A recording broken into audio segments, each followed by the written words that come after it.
দীপু চন্দ্র দাস কখনোই মুসলিম ধর্ম বা ইসলাম ধর্ম সম্পর্কে কোনো কটূক্তি করতে পারে না। এই কথাটি আমি বলছি এমনটা নয়, এই কথাটি বলছে তারই বাড়ির পাশে থাকা একজন মুসলিম মহিলা।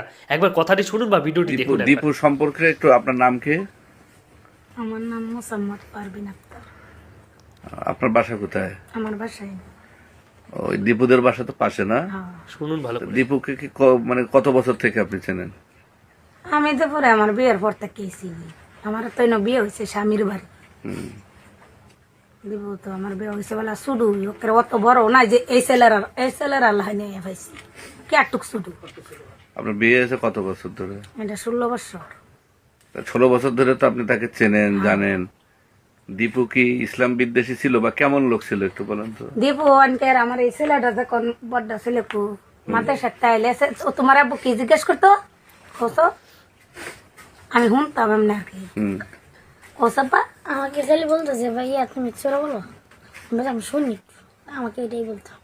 বাদে আমার ছেলে চূড়া করতে পারে মাঝে মাঝে ভুল হলে হি করতো ও হইছে না তো তোমার তো ভুল আছে সুন্দর করে আরো শিখবা এটাই করতো। আমার তারও অনেকগুলো সূরা মুখস্থ ছিল। কইছে যে কাকি আমিও কিন্তু ধর্ম বই পড়ছি এনার সব আমার শিক্ষা আছে এনার ধর্ম তো কি কি কিবা কিবা ও সব আমার শিক্ষা আছে কাকি। আমি বাদে মাঝে মাঝে কইতাম তো তুমি মুসলমান হয়ে যাম লাই কো কাকি এটা তো চলে না নাহলে তো ওইবার মনটা চাই।